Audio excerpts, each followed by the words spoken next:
Good morning, welcome to Zee Telugu debate. నా పేరు సందీప్. ఇక తెలంగాణ రాజకీయాల్లో జూబ్లీహిల్స్ ఉప ఎన్నిక హీట్ పెంచుతుంది. అన్ని పార్టీలు ఇప్పుడు జూబ్లీహిల్స్ పైనే ఫోకస్ పెట్టాయి. పార్టీ ముఖ్య నేతలతో సీఎం రేవంత్ రెడ్డి సమీక్ష నిర్వహించారు. పోటీ తీవ్రంగా ఉండడంతో అభ్యర్థి ఎంపిక సవాలుగా మారింది. మరోవైపు బీఆర్ఎస్ కు ఝలకిచ్చే యోచనలో మాగంటి సోదరుడు ఉండటంతో ఆ పార్టీలో ఉత్కంఠ నెలకొంది. ఇక బలమైన అభ్యర్థి వేటలో బీజేపీ ఉంది. జూబ్లీహిల్స్ ఉప ఎన్నిక చుట్టూ తిరుగుతున్న రాజకీయాలపై ఇవాళ డిబేట్ లో చర్చిద్దాం. డిబేట్ లో మనతో పాటు పాల్గొంటున్నారు డాక్టర్ జయరాం గారు, అనలిస్టు, అదేవిధంగా శ్రీనివాస్ గారు బీజేపీ నుంచి. ముందుగా జయరాం గారు, good morning. Good morning Sandeep. So మీకు తెలుసు జూబ్లీహిల్స్ ఉప ఎన్నిక రాబోతుంది. ఈ 2 సంవత్సరాల పాలన మీద మీ అభిప్రాయం ఏంటి? అసలు ప్రజలు ఏం కోరుకుంటున్నారు? నిజంగా ఇప్పుడు ఈ ఎన్నికల్లో ప్రజలు ఎవరికి ఓటు వేయబోతున్నారు? మీ అనాలిసిస్ ఏంటి? మీకు ప్యానెల్లో ఉన్న మిత్రులకు, జీనియస్ ప్రేక్షకులకు మరొకసారి నమస్కారాలు. అవుతుంది ఇక్కడ జూబ్లీహిల్స్ ఉప ఎన్నిక రావడం చాలా దురదృష్టకరం. సో ఎవరైతే ఎమ్మెల్యే చనిపోయారో వాళ్ళ కుటుంబ సభ్యులకు నిజంగా ఇది ఒక బాధాకరమైన విషయమే. సో ఏది ఏమైనా రాజ్యాంగబద్ధంగా ఒక ఎమ్మెల్యే లేనప్పుడు, రిజైన్ చేసినప్పుడు, అనుకోని పరిస్థితుల్లో ఇలాంటి ఘటనలు జరిగినప్పుడు ఆ ఉప ఎన్నిక రావడం అనేది సర్వసాధారణం.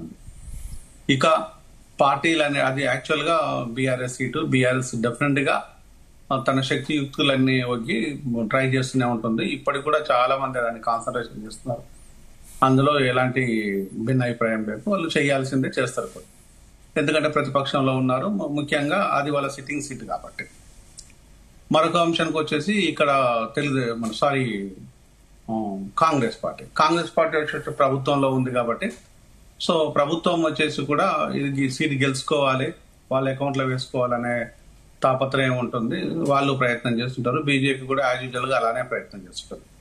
అంటే ఇక్కడ ఉప ఎన్నికలు రాగానే రాజకీయ నాయకులు విచిత్రమైన స్టేట్మెంట్లు ఇవ్వటం, అక్కడ ఒకవైపు వచ్చేసి ఏదో కరువైపోయిందని చెప్పి ప్రతిపక్షాలు చెప్పడం, అంతా సవ్యంగానే ఉంది, అసలు ఇక్కడ ఎలాంటి ప్రాబ్లం లేదని పాలకపక్షం చెప్పడం అనేది సర్వసాధారణం. కానీ వాస్తవికానికి దూరంగా పార్టీలు మాట్లాడకుండా, రాజకీయ నాయకులు మాట్లాడకుండా ప్రజలకు దగ్గరగా అయ్యే విధంగా, లేకపోతే ప్రజలు నమ్మే విధంగా మాట్లాడితే బాగుంటుంది అనేది ప్రజలు కోరుకుంటున్న విషయం. కానీ ఈరోజు రాజకీయ పార్టీలు ఏం చేస్తున్నాయంటే రాజకీయంగా గెలవడమే, లేకపోతే సీట్లు కోరుకొని అక్కడ పోటీ చేయడమే అదే రాజకీయము, అదే ప్రజల అభివృద్ధి అనుకుంటే తప్పు. ప్రజలు ఒకప్పటికి ఇప్పటికీ చాలా చేంజ్ అయ్యారు. ఇప్పుడు విజ్ఞులతో పాటు మేధావులు కూడా ప్రజల్లో ఉన్నారనే విషయాన్ని ప్రభుత్వంతో పాటు రాజకీయ నాయకులు గమనించాలని మనవి. ఒకటి మనం అబ్జర్వ్ చేసినట్టే సందీప్, దీంట్లో ఇప్పటి వరకు మీరు పాలన గురించి అడిగారు. పాలన విషయానికి వస్తే ఈరోజు ఫీజు రీఎంబర్స్మెంట్ విషయం లోపల మేము అనేక సందర్భాల లోపల ఇదే విషయాన్ని ప్రభుత్వానికి గుర్తు చేస్తున్నాను. ఇప్పటి వరకు దాదాపుగా 1,000 కోట్ల రూపాయలు పెండింగ్ ఉంది. ఆ ఫీజు రీఎంబర్స్మెంట్ ఇవ్వకుండా ఎస్సీ, ఎస్టీ, బీసీ బిడ్డలు, లేకపోతే పేద వర్గాలకు సంబంధించిన బిడ్డలు ఈరోజు చదువులకు ఆస్యం కూడా దూరం అయిపోయి ఈరోజు వాళ్ళకు సర్టిఫికెట్లు కూడా ఇవ్వకుండా, ఆ సర్టిఫికెట్లు తీసుకొని పోయి పై చదువులకు వెళ్ళాలన్నా, ఉద్యోగాలకు వెళ్ళాలన్నా అది పాసిబిలిటీ కావటం లేదు. మరి ఇన్ని సంవత్సరాలుగా నాకు తెలిసిన ఫ్యామిలీస్ దగ్గర 30 నుంచి 40 మంది ఫ్యామిలీస్ నన్ను అప్రోచ్ అంటే అన్న సర్టిఫికెట్స్ రావటం లేదు, పిల్లల పై చదువులకు పోవాలన్నా, ఉద్యోగాలకు పోవాలన్నా ఇబ్బంది అవుతుంది, కాలేజీలు యాజమాన్యాలు వచ్చి డబ్బులు కట్టమని తీసుకెళ్ళాలి. వాళ్ళు ఎస్సీలు నిరుపేదలు, బీసీలు నిరుపేదలు, ఓసీలలో నిరుపేదలు. ఈ నిరుపేదలకు ఫీజు రీఎంబర్స్మెంట్ ఇస్తామని చెప్పి ఇస్తున్నది ప్రభుత్వం. కానీ ఇప్పటి వరకు నయా పైసా చెల్లించకుండా మీనవేషాలు ఎగ్గబెట్టుకుంటూ వస్తుంది. ఈ రోజు వాళ్ళకు సర్టిఫికెట్లు ఇవ్వకుండా ఒక దుర్మార్గమైన చర్య ప్రైవేట్ కాలేజీలు చేస్తుంటే వాళ్ళ మీద ఎలాంటి ఆంక్షలు లేవు. కనీసం వాళ్ళతో డిస్కషన్స్ ప్రభుత్వం చేయడం లేదు. అంటే దాదాపు 7,000 కోట్ల దాకా పెండింగ్ లో ఉన్నాయని ఇప్పటికే చాలా మంది విద్యార్థి సంఘాల నేతలు ఆరోపిస్తున్నారు. 8,000 కోట్ల రూపాయలు. దాంతో పాటు వచ్చేసి ఈ రోజు వాళ్ళకి అల్టిమేటం ఇచ్చిందంటే 1,200 కోట్ల రూపాయలు రిలీజ్ చేస్తే తప్ప మేము కాలేజీలు రీఓపెన్ చెయ్యము అనే దాన్ని కళాఖండిగా చెప్పేశాయి. ఎందుకు ఖజానా లేదా, సర్కార్ దగ్గర ఖజానా లేదనుకోవచ్చా? ఒకటండి, ఖజానా అంటే ఎవడు సంపాదించి ఎవడికి ఇస్తాడు? ఖజానా సృష్టించుకోవాల్సింది ప్రభుత్వము. పైసలు క్రియేట్ చేయాల్సింది ప్రభుత్వము. ప్రభుత్వం ఎన్ని విధాలు చేయాలో అన్ని విధాలు చేస్తుంది. రాకపోకల మందు ఇటు మెసులితే 1000 రూపాయలు, గీత దాటితే 500 రూపాయలు, ఆల్కహాల్ తాగిపియడానికి డబ్బులు, తాగిపించిన తర్వాత మళ్ళీ ఎన్ని రకాలుగా జనాన్ని దగ్గర పీడించాలో లాక్కోవాలో అన్ని రకాలుగా లాక్కుంటున్నారు. ఇక ఇప్పుడు జేబులో చేయి పెట్టి లాక్కోవడం తప్ప ఇక జేబులను వాళ్ళు చేయబెట్టి తీసే విధంగా అన్ని లాక్కుంటున్నారు. ఇక కొత్తగా ఏ రకంగా తీసుకుంటారు అంటే ఈరోజు స్కిల్డ్ ఎంప్లాయ్మెంట్ లేదు ప్రభుత్వానికి. ప్రజలలో స్కిల్డ్ సంబంధించిన ఎంప్లాయ్మెంట్ లేకపోతే రేపు వాళ్లకు బతకడం చాలా ఇబ్బంది అవుతుంది. మీరు కాలేజీలు, యూనివర్సిటీల లోపల స్కిల్డ్ ఇన్స్టిట్యూషన్స్ ను ఏర్పాటు చేయమని పదే పదే చెప్తున్నాము. గత ప్రభుత్వానికి ఈ ప్రభుత్వానికి ఎక్కడ చెవు మీద పేరు పాడిన దాఖలా లేవు. మీరు ఇప్పుడు లేకుండా ప్రజలు బతకమంటే ఏ విధంగా బ్రతుకుతారు? అంటే శ్రీలంకను చూసాము, కళ్ళ ముందు కనిపించింది. నిన్న మన మన నేపాల్ని కూడా చూసాం, కళ్ళ ముందు కనిపిస్తుంది. అంటే యువతకు ఒక స్టేజ్ వరకు దాటితే ఎట్లా ఉంటది, రేపు ఎట్లా బతుకుతారు? అలాంటి విప్లవాల మనం కోరుకుందామా? అది నిజంగా అది కరెక్టేనా? అలాంటి వచ్చినప్పుడు మన దేశంలో ఇబ్బందులు ఖచ్చితంగా జూబ్లీహిల్స్ ఉప ఎన్నికపై ప్రభావం చూపుతాయి అంటారా? 100% చూపిస్తుందండి, అన్న డౌట్ ఏం లేదు. ఎందుకంటే మంత్రులు మొత్తం ఎక్కడ వాలిపోతున్నారు, అభివృద్ధి కార్యక్రమాలకు శంకుస్థాపనలు చేస్తా ఉన్నారు.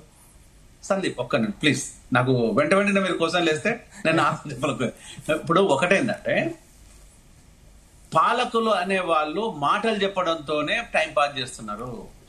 ఈ మాటల వల్ల ఎవరికి ఎలాంటి ప్రయోజనం లేదు. ఇక్కడ గ్రూప్ 1 పరీక్షల లోపల వాళ్ళు ఎవరైతే ఇబ్బందులు ఎదుర్కొన్నారో వాళ్ళు టీవీ ఛానళ్లలో కూర్చొని ఒక మినిస్టర్ 3 కోట్ల రూపాయలు అడిగితే మేము ఇవ్వలేకపోయాము, 3 కోట్ల రూపాయలు ఇస్తే నీకు ఈ ఉద్యోగం ఇస్తుంది డిప్యూటీ కలెక్టర్ గా, లేకపోతే రాదు. ట్రాన్స్ఫర్ కే దాదాపు 20-30 లక్షలు తీసుకుంటున్నారు. That's what. సో 50 లక్షలు వాళ్ళు ఇస్తామని చెప్తే ఆయన చెప్పిన మాట ఏంది అంటే మేము ట్రాన్స్ఫర్ కే 20-30 లక్షలు తీసుకుంటుంటాము. పిచ్చోడా, 50 లక్షలకు నీకెవడరా ఇచ్చేదన్న విధంగా మాట. సిగ్గనిపించడంలో ప్రభుత్వానికి ఇంతకంటే ఇంకా లేదు. గత ప్రభుత్వము కర్ణాటక లోపల 30% కమిషన్ లోపలనే నాశనం అయిపోయింది. ఇక్కడ ఈ ప్రభుత్వం ఏకంగా దోపిడీ, ఎన్ని రకాల దోపిడీ ఉంటే అన్ని రకాలుగా దోపిడీ చేస్తుంది. మీరు కేసీఆర్ గారిని, కేసీఆర్ ప్రభుత్వాన్ని దుయ్యబెట్టేసిండ్రు. మరి మీరు చేసింది ఏంది? అక్కడ అప్పుడు జరిగింది ప్రజలకు మేలు జరగలేదన్నారు. మరి ఇప్పుడు ఏమైనా మేలు జరిగిందా? అప్పుడు మేలు జరగలేదనే విషయం లోపల మేము కూడా భాగస్వాములం అయ్యాం. మరి ఇప్పుడు కూడా మేలు జరగలేదనే విషయం లోపల ప్రతిపక్షానికి భాగస్వామ్యం కావాల్సిందే కదా. అంటే ఈ రోజు పాలకులు పాలకుల్లాగానే వ్యవహరిస్తున్నారు తప్పితే ఏ మాత్రం నిజాయితీగా ప్రజల పక్షాన లేరు. ఈ రోజు విద్యార్థుల జీవితాలు అగమ్య గోచరంగా మారినవి, నిరుద్యోగుల జీవితాలు అగమ్య గోచరంగా మారినాయి, యూరియా లేక రైతు జీవితాలు అగమ్య గోచరంగా మారినాయి. ఇలా చెప్పుకుంటూ పోతే ఎక్కడ సక్రమంగా ఉందని చెప్పేసి మీకు ఓటేయాలని ప్రజలు ప్రశ్నిస్తే, సరే జూబ్లీహిల్స్ లో రైతులు లేకపోయి ఉండొచ్చు, జూబ్లీహిల్స్ లో రైతులు లేకపోవచ్చు, కానీ రైతులు పండించిన తిండి తిన్న ప్రజలు మాత్రం ఉన్నారు కదా. వాళ్ళు ఎప్పుడో ఒక క్షణం ఆలోచిస్తారు కదా. రైతులు పండించిన పంటనే కదా తినేది అక్కడ. బంగారమో వెండో లేకపోతే రాళ్ళు రప్పలు తిన్నారు కదా, మార్బుల్ గ్రైనర్ తిన్నారు కదా. అంటే ఈ రోజు ప్రభుత్వము సిగ్గు లేకుండా, ఏమాత్రం మొహమాటం లేకుండా, ఎలాంటి ఇబ్బంది పడకుండా అబద్ధాలు చెప్పే ప్రోగ్రాము మంచిది కాదు. అది చెప్తే ప్రజలు క్షమించరు అనే విషయాన్ని పాలకులకు అర్థం కావాలి. వాళ్ళు ఏ రూపంలో ఉన్నా, ఏ పార్టీలో ఉన్నా, ఏ పార్టీ అయినా కూడా. రైట్. శ్రీనివాస్ గారిని మళ్ళీ మీతో మాట్లాడుతాను. మనతో పాటు బీఆర్ఎస్ నుంచి దేవి ప్రసాద్ గారు జాయిన్ అయ్యారు. దేవి ప్రసాద్ గారు, good morning. Good morning. So మొత్తం మీద జూబ్లీహిల్స్ టికెట్ ఎలాగైనా కైవసం చేసినందుకు కాంగ్రెస్ ప్రభుత్వం విశ్వ ప్రయత్నాలు చేస్తుంది. అక్కడే మంత్రులను మొత్తం తీస్తుంది, అభివృద్ధి కార్యక్రమంలో శంకుస్థాపన కూడా చేస్తున్నారు. అసలు మీ పార్టీకే ఓటు వేయాలి అంటే, ఎందుకు ఓటు వేయాలంటే మీరేం చెప్తారు? గుడ్ మార్నింగ్ మిత్రులకు నమస్కారం. మా శ్రీనివాస్ గారికి, జయరామ్ గారికి, వీక్షకులకు శుభోదయం. అంటే ఈ హైదరాబాద్ అంటే ఇది అసహజ మరణం పొందడం వల్ల, అనారోగ్య కారణాల వల్ల మరణించినటువంటి గోపీనాథ్ గారి ద్వారా కాలైనటువంటి సీట్ కాబట్టి సిట్టింగ్ స్థానాన్ని నిలుపుకోవడానికి మేము తీవ్రమైనటువంటి ప్రయత్నం చేస్తాం. అప్పుడు పోయిన ఎన్నికల్లో మా పార్టీ పట్ల కొంత యాంటీ ఇన్కంబెన్సీ, రకరకాల సమస్యల వల్ల ఎంత ఎదురుగాలి ఇచ్చినా హైదరాబాద్ నగరంలో మొత్తం దాదాపుగా అన్ని స్థానాలు కూడా నిలబెట్టుకోవడంలో బీఆర్ఎస్ పార్టీ సఫలమైంది అనేటువంటి విషయం మీకు తెలుసు. కాబట్టి ఇవాళ కాంగ్రెస్ పార్టీ రేవంత్ రెడ్డికి ఒక అగ్ని పరీక్ష. ఎందుకంటే సరే అప్పుడు కంటోన్మెంట్ ఎన్నిక అంటే ఆ రోజు పార్లమెంట్ ఎన్నిక అది రెండు జరపడం, పార్లమెంట్ ఎన్నికల ప్రభావం పడడం అక్కడ జరిగినప్పటికీ కూడా ఈ ఎన్నికను మేము తప్పకుండా వాళ్ళు 2 నెలలుగా రకరకాల ప్రయత్నాలు చేస్తాం. కాంగ్రెస్ పార్టీకి ఎందుకు ఓటేయాలనే దగ్గర ఇవాళ ప్రజలకు ఎందుకు ఓటేయాలి కాంగ్రెస్ కంటే ఇంతకుముందు జయరాం గారు చెప్పారు. దానికి కంటిన్యూగా నేనేం చెప్తున్నా, హైదరాబాద్ నగరంలో వాళ్ళు 2 సంవత్సరాలు అయింది దాదాపుగా అధికారంలోకి వచ్చి, ఇంకా 2 నెలలు 3 నెలలు అయితే హైదరాబాద్ నగరంలో ఒక బ్రిడ్జ్ గాని, ఒక రోడ్డు గాని, ఒక సర్వీస్ రోడ్డు గాని, లేకుంటే ఒక భవనం గాని కట్టినటువంటి దాఖలేదు. పైగా ప్రభుత్వాలు ఇచ్చినటువంటి పర్మిషన్లు ఇచ్చినటువంటి ఇళ్లను కూల్చివేసినటువంటి ఘనత ఈ 2 సంవత్సరాల పాలనలో హైడ్రా పేరిట ఎంత విధ్వంసం జరిగిందో మనం అందరం కూడా చూసాం. పెద్దల ఇండ్లు వదిలేసి ఒక పేదల ఇండ్లు మాత్రమే కూల్చినటువంటి ఘటనలు మనం రోదనలు ప్రతిరోజు కూడా విన్నాం. రెండవది మూసీ పేరు మీద జరిగినటువంటి దుర్మార్గం, మూసీ సుందరీకరణ పేరు మీద పేద ప్రజల్ని ఎట్లా నిరాశ్రయం చేయడానికి జరిగినటువంటి ప్రయత్నం, దానికి వ్యతిరేకంగా ప్రతిపక్షాల అందరం కూడా పెద్ద ఎత్తున నిలబడి బాధితుల పక్షాన నిలబడ్డాం. కాబట్టి ఇలా హైదరాబాద్ నగరానికి ప్రత్యేకమైనటువంటి ఏ స్కీమ్ కూడా వాళ్ళు ఇచ్చినటువంటి పోలేదు. గ్యాస్ సిలిండర్ యూనిట్లు ఈ 2 తప్ప, సన్న బియ్యము 2-3 విషయాలు తప్ప మేజర్ గా ఇచ్చినటువంటి హామీలలో పెద్దగా ఒరిగింది ఏమీ లేదనేటువంటి విషయాన్ని నేను ఈ సందర్భంగా గుర్తు చేస్తాను. ముఖ్యంగా మా ప్రభుత్వం ఇక్కడ దేవప్రసాద్ గారు అంటే ఇక్కడ మైనార్టీ ఓట్లు చాలా కీలకం. ఈ మైనార్టీ ఓట్లు దాదాపు 70,000 వరకు ఉన్నాయి. వీళ్ళందరూ కాంగ్రెస్ కి సపోర్ట్ ఇస్తా ఉన్నారు కదా. నేను ఏమంటున్నా, మైనార్టీలు ఎటు ఓటేస్తారు ఏంది? పోయినసారి మైనార్టీ ఓట్లు వేయలేదా? మైనార్టీ ఓట్లు లేకుండానే మేము గెలిచినామా? మైనార్టీ ఓట్లు అన్ని ఒక దిక్కు గతంలో వేరు, ఇప్పుడు ఎంపీ అసదుద్దీన్ ఓవైసీ గారు ఇప్పుడు ఖచ్చితంగా కాంగ్రెస్ పార్టీ వైపు ఉన్నారు కాబట్టి ఖచ్చితంగా వాళ్ళకే ఉండని అండి, తేలుతుంది కదా. నేను ఏమంటున్నా, మేము వాళ్ళ మైనార్టీలకు ఏం ప్రత్యేకమైంది చేసింది ఇప్పుడు ఈ ఎన్నికలు? ఈ నిజంగానే మైనార్టీలు అందరూ కూడా అసదుద్దీన్ ఓవైసీని వదిలిపెట్టండి. ఆయన ఏ ప్రభుత్వం అధికారంలో ఉంటే ఆ ప్రభుత్వానికి అండగా ఉండేటువంటి వ్యక్తి. మొన్న అసెంబ్లీలో కూడా చూసినాం కదా. మరి అసెంబ్లీలో ఆ మాట్లాడిన మాటలు రేపు ఆ ఎన్నికల జూబ్లీహిల్స్ ఎన్నికల సందర్భంగా ప్రసంగాల్లో అవే ఉంటాయా? ఏమైనా ఉల్టా పల్టా అయితే మనం వేచి చూడాలి. ఎందుకంటే ఏ ఒక్క సమస్యను కూడా పరిష్కరించలేనటువంటి పార్టీకి ఎట్లా ఓటేయమని అడుగుతారు? నిరుద్యోగ భృతి లేదు. ఇవాళ నిరుద్యోగులకు సంబంధించినటువంటి జాబ్ క్యాలెండర్ లో గ్రూప్ 1 మీద ఎంత చర్చ జరుగుతా ఉంది మనం అందరం కూడా చూస్తున్నాం కదా. అసలు పబ్లిక్ సర్వీస్ కమిషన్ ఒక్కొక్క రోజు ఒక్కొక్క రకమైనటువంటి ఫిగర్ ఇచ్చింది. ఏది? పరీక్షకు హాజరైనటువంటి అభ్యర్థుల వివరాలు. అక్టోబర్ 27 నాడేమో 21,093, మార్చి 30 నాడేమో 21,110, మార్చి 13 నాడు 20,161, సెప్టెంబర్ 9 నాడు 21,085. అంటే పరీక్షకు హాజరైనటువంటి అభ్యర్థుల విషయంలోనే ఇంత గందరగోళం ఉంది. హైకోర్టులో చాలా విషయాలు చర్చకు వచ్చినాయి. అనేక మంది నిరుద్యోగ యువకులందరూ కూడా పెద్ద ఎత్తున ఆవేదన చెందుతున్నటువంటి సందర్భం. నిరుద్యోగ వృత్తి లేదు, మహిళలకు ఇచ్చినట్టు అమలు చేయలేదు. ఇట్లా మనం చెప్పుకుంటూ పోతే అనేక విషయాలు, ఇచ్చిన హామీలు అమలు చేయలేదు. కొత్తగా హైదరాబాద్ నగరానికి ఇచ్చింది ఏమీ లేదు. అంటే కాళేశ్వరం కమిషన్ కావచ్చు, కవిత ఆరోపణలు కావచ్చు, మీ పార్టీ కూడా దెబ్బతీసే అవకాశాలు ఉన్నాయి కదా. నేను ఏమంటున్నా, మా కాళేశ్వరం మీద మా మీద ఆరోపణలు, ఈ ఆరోపణలు అన్నిటికీ గత అసెంబ్లీ ఎన్నికల ముందే ఇటువంటి ఆరోపణలు బాగా జరిగినాయి. ఆ తర్వాత వచ్చినాక కమిషన్లు వేసి వాటిని ఏదో నిరూపించి ఏదో చేస్తామనుకున్నటువంటి ప్రభుత్వం ఇప్పటి వరకు కూడా ఏ ఒక్క సమస్య విషయంలో కూడా ఆధారాలతో సహా నిరూపించలేనటువంటి పరిస్థితి కనబడ్డది. పైగా సిబిఐని తూలనాడుతూ మాట్లాడినటువంటి రేవంత్ రెడ్డి, రాహుల్ గారు ఓ పంజరంలో పక్షి అని ఒకరు, లేకుంటే అది రాజకీయ కక్షపూరితమైనటువంటి చర్యలకు ఒకరు, బీజేపీ భావజాలానికి వ్యతిరేకంగా ఉన్నటువంటి శక్తులను అణిచివేసేటువంటి కుట్రకు ఒక సంస్థగా మారిందని సిబిఐని చెప్పినటువంటి రాష్ట్ర ప్రభుత్వం అదే సిబిఐకి ఇస్తూ నిర్ణయం చేయడంలో ఉన్నటువంటి ఆంతర్యం ఏంది? మీరు సిట్ ద్వారా లేకుంటే కమిషన్ల ద్వారా తేల్చినటువంటి అంశాలు. కానీ కవిత గారు మీ పార్టీ నాయకుల మీద ఆరోపణలు చేసింది కదా, ఇవి ఖచ్చితంగా ప్రభావం చూపే అవకాశాలు ఉంటాయి కదా. ఇప్పుడు రాజగోపాల్ రెడ్డి గారు వాళ్ళ పార్టీ మీద ఆరోపణలు చేసిండ్రు, చాలా ఆరోపణలు చేస్తున్నారు. మల్లన్న గారు అనేక ఆరోపణలు చేసిండ్రు, అనిరుద్ధ్ రెడ్డి గారు అనేక ఆరోపణలు చేస్తున్నారు. నిన్న నాయన్ రాజేందర్ రెడ్డి గారు కొండా సురేఖ మధ్య ఏ వైరం జరుగుతున్నదో మనం అందరం కూడా చూస్తున్నాం. ప్రతి పార్టీలో కూడా డిసిప్లిన్ కు సంబంధించినటువంటి వ్యవహారం వచ్చినప్పుడు ఆ పార్టీ అంతరంగికమైనటువంటి చర్చలు బహిరంగంగా పనికిరావు అనేటువంటి విషయాల మీద పార్టీలకు ఉండేటువంటి కానీ కుటుంబ సభ్యులపైనే చేసింది కదా జయప్రసాద్, కుటుంబ సభ్యులపైనే చేసింది కదా. కుటుంబం ఎవరైనా కూడా అవి ఎట్లా ఎదుర్కోవాలో ఎదుర్కొంటామండి. రాజకీయంగా ఇదేం మాకు కొత్త కాదు. ఎవరికైనా ఏ పార్టీలో కూడా అంతరంగికమైనటువంటి సమస్యలు వచ్చినప్పుడు లేకుంటే వాటిని ఎట్లా ఎదుర్కోవాలో ఎదుర్కొంటాం. అది ప్రధానమైనటువంటి అంశం కాదు. ప్రభుత్వాలు వ్యవస్థలే అవినీతిని నిరూపించలేనప్పుడు వ్యక్తులు చేసినటువంటి ఆరోపణలు నిలుస్తాయని వ్యక్తులుగా మనం అనేకం చేస్తాం. మనకు ఉండేటువంటి సమాచారం ఇప్పుడు జయరాం గారు ఉన్నారు, గత ప్రభుత్వంలో అనేక ఆరోపణలు ఈ ప్రభుత్వానికి సంబంధించి కూడా అనేకం చెప్తున్నారు, ఆధారాలతో సహా వాటిని ప్రవేశపెట్టినప్పుడు. ఎందుకంటే మేము వ్యక్తులుగా మా దగ్గర ఆధారాలు సేకరించడానికి వ్యవస్థలు ఏముండవు, చెప్తాం. చెప్పినప్పుడు దాన్ని ప్రభుత్వాలు కదా నిర్ధారించాల్సింది, వ్యవస్థలు కదా. ఆ వ్యవస్థలు ఏమి ఇప్పటి వరకు నిర్ధారించలేదు. కాబట్టి జూబ్లీ హిల్స్ ఎన్నికల్లో ఇది సిట్టింగ్ సీటు.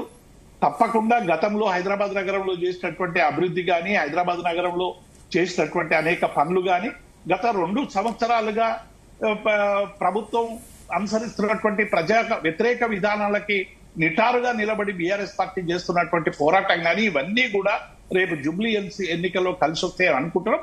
అన్ని పార్టీలు పోటీ చేస్తే అన్ని పార్టీలు గెలవాలనుకుంటున్నాయి. డెఫినెట్ గా అందరికీ ఒక రకమైనటువంటి పరీక్ష. దీన్ని ఎట్లా ముందుకు పోతామనేటువంటిది జూబ్లీ హిల్స్ ఎన్నికల ప్రజలు నిర్ణయిస్తారనేటువంటి విషయాన్ని స్పష్టం చేస్తున్నాం. తప్పకుండా గెలుస్తామనేటువంటి ఒక విశ్వాసం మాకుంది అనేటువంటి విషయాన్ని స్పష్టం చేస్తున్నాం. రైట్, శ్రీనివాస్ గారు good morning. Very good morning sir, మీకు మా తోటి కోపన్ మెంబర్స్. అంటే కాంగ్రెస్ బీఆర్ఎస్ గెలుపు ధీమాతో ఉన్నాయి, మీ పార్టీ మరి? ఆ 2 పార్టీలు కూడా ఏమని చెప్పుకుంటాయి? కాంగ్రెస్ మీద బీఆర్ఎస్ మాట్లాడుతున్నాయి, బీఆర్ఎస్ మీద కాంగ్రెస్ మాట్లాడుతున్నాయి. ఆ 2 పార్టీలు కూడా ఫెయిల్ అయిన సంగతి కళ్ల ముందర ఉన్నది. ప్రజలు ఓడించినారు బీఆర్ఎస్ మిశ్రుడు ఓడించి పక్కన పెట్టినారు. నిన్నటిదాకా చెప్పుకున్నారు మేము హైదరాబాద్ లో 15 సీట్లు గెలిచినాం, బలమైనటువంటి పార్టీగా బీఆర్ఎస్ యొక్క హైదరాబాద్ 6 లో ఉన్నది. ఇవాళ ఏమున్నది, ఏమని చెప్పుకుంటారు వాళ్ళు అడగడానికి? సో బీఆర్ఎస్ పార్టీ నిట్ట నిలువున విత్ పార్టీ కొట్లాటలు పెరిగి కూతుర్నే సస్పెండ్ చేసేటువంటి పరిస్థితి వచ్చింది. ఇది బీఆర్ఎస్ ఏ కోశాన కూడా మళ్ళీ గెలిచే అవకాశం లేదన్న విషయం స్పష్టంగా కళ్ళ ముందర కనబడుతున్నది. ఇక కాంగ్రెస్ పార్టీ ఈ గడిచిన 20 మాసాలుగా మిశ్రుడు కారణంగా వాళ్ళెంబట భలే ముస్లిం ఓట్లు మాకు ఉన్నాయి అని చెప్పుకునే పరిస్థితి ధీమా ఉన్నప్పటికి కూడాను మిగతా ప్రజలందరూ కూడా ఆలోచిస్తారు కదా. Even with in the Muslim community కూడా వాళ్ళు కూడా ఆలోచిస్తారు కదా, ఎందుకు ఓటేయాలి కాంగ్రెస్ పార్టీకి అని. కాంగ్రెస్ ఈ రూల్ కారణంగా, మిస్రూల్ కారణంగా జరిగినటువంటి నష్టం కావచ్చు రాష్ట్రానికి, రాష్ట్ర ప్రజలకు, ప్రత్యేకంగా నగరానికి కావచ్చు, మరి మేము ఎందుకు ఓటేయాలనే విషయం వాళ్ళు కూడా ఆలోచిస్తారు కదా. 70,000 ఓట్ల 80,000 ఓట్ల ఏదున్నా గానీ. సో ఇక్కడ ఆల్టర్నేటివ్ ఒక శక్తివంతమైనటువంటి ఒక పార్టీగా రాష్ట్ర ప్రజలకు ఇంకో పార్టీ కనబడుతున్నది. దేశవ్యాప్తంగా ఉండేటువంటి ఒక మారిన రాజకీయ పరిణామాల నేపథ్యంలో భారతీయ జనతా పార్టీ ఇవాళ ఒక శక్తివంతంగా తయారైనటువంటి సంగతి కళ్ళ ముందు కనబడతా ఉన్నది. ఓట్ బ్యాంక్ నిర్మాణం కావచ్చు, ప్రజల విశ్వాసం కావచ్చు, మోదీ గారి యొక్క గుడ్ గవర్నెన్స్ కావచ్చు, భద్రతాపరమైనటువంటి ఒక విషయాల్లో కావచ్చు, మోదీ గారి నాయకత్వంలో ఈ దేశం చాలా ప్రశాంతంగా శాంతియుతంగా ఉన్నటువంటి ఒక విషయం తెలుసు. ఇక వీళ్ళు బీఆర్ఎస్ వచ్చి ఇక్కడ మార్చేది ఏం లేదు. ఇక్కడ బీఆర్ఎస్ వస్తే ఇక్కడ వచ్చే మార్పు ఏమి ఉండదు, వాళ్ళ చేతిలో పగ్గాలేం రావు, ప్రభుత్వం ఏం రాదు. వాళ్ళకు ఓటేస్తే మళ్ళీ ఆ యొక్క రాచరికపు యొక్క పాలన మళ్ళీ స్వాగతం పలుకుతున్నారు అనేది. కాబట్టి ఇక్కడ ఓడించినారు కదా. కంటోన్మెంట్ లో బై ఎలక్షన్ ఏమైంది, అది కూడా వాళ్ళ సీటే కదా. అది కూడా ప్రమాదంలో యాక్సిడెంట్ లో చనిపోయినటువంటి ఒక అమ్మాయి ప్లేస్ లో జరిగినట్టు ఎన్నికలు కదా. అక్కడ ఎందుకు గెలిచింది? వేరే పార్టీ. సో ప్రజల్లో ఆ యొక్క పార్టీ మీద విశ్వాసం కోల్పోయిన కారణంగా మళ్ళీ ఆ పార్టీకి బలం రావడం అంటే చాలా కష్టం.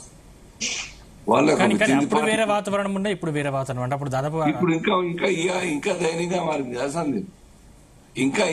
ఇంకా ఏం డెవలప్మెంట్ వచ్చిందని చెప్పేసి ఆ పార్టీకి మరి ఓటేయాలి ప్రజలు. అప్పుడున్న పరిస్థితి మితికిలో ఓటేయలేదు. రైట్, ఇప్పుడు గడిచిన 1 year తర్వాత మనం మారిన పార్టీ స్ట్రెంగ్ అయిందంటే ఏం మార్పు వచ్చింది చెప్పండి. అపోజిషన్ పార్టీ లీడరు బయటకి ఇచ్చి ప్రజలు తిరుగుతుండా? ప్రజా సమస్యల మీద కొట్లాడుతుండా? వాళ్ళ యొక్క తప్పుల్ని మేము తప్పులు జరిగిన మా యొక్క తప్పులు మేము ప్రాయశ్చిత పడుతున్నాం మాఫీ చేయండి అని చెప్పేసి కేసీఆర్ గారు మాట్లాడినారా? లేదా కాంగ్రెస్ సర్కార్ చేసినటువంటి ఒక అనేక దుష్కార్యాలకు మరి కౌంటర్ ఇస్తూ మరి బయటకు ప్రజల్లో మాట్లాడుతురా? నాట్ ఈవెన్ అసెంబ్లీకి రావడం లేదు కదా. ఇష్యూ జరుగుతున్నప్పుడు అసెంబ్లీలో మాట్లాడాలి కదా, లేదే.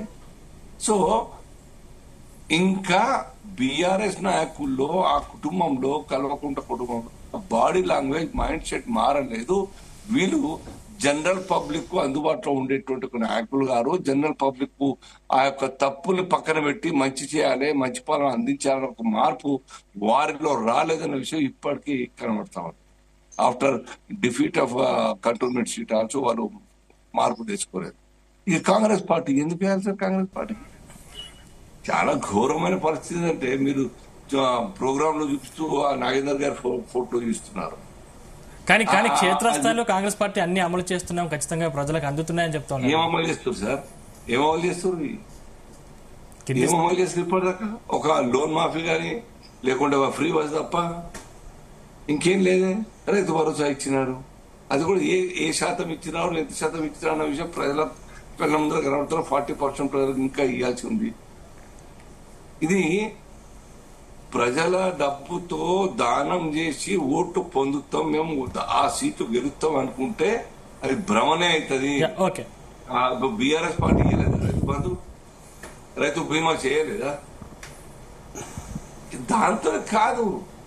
అరే వాళ్ళు ఏం చేసేది? మా పైసలు మాకు ఇస్తున్నారు కదా, ప్రజల డబ్బులు ప్రజలకు ఇస్తున్నారు కదా, వాళ్ళు చేసేది ఏమున్నది? ప్రగతి ఏ మేరకు చేస్తున్నారు, అవినీతి లేకుండా ఏ మేరకు చేస్తున్నారు, లేదా నీతివంతమైన పాలిటిక్స్ ఎవరు చేస్తా ఉండరు, అక్రమాలు ఎవరు పాల్పడుతున్న విషయం ప్రజలు గమనిస్తారు. కాంగ్రెస్ పార్టీ గతంలో మన్మోహన్ సింగ్ సర్కార్ గతంలో ఉపాధి హామీ పథకం ఇచ్చినారు, గెలిచింది ఆ పార్టీ. తర్వాత 45,000 కోట్ల రూపాయల ప్రతి సంవత్సరం బడ్జెట్ లో పెట్టి ఉపాధి హామీ పథకం ఇంట్రడ్యూస్ చేసినట్టు కాంగ్రెస్ పార్టీ, అది కూడా గెలవలేదే.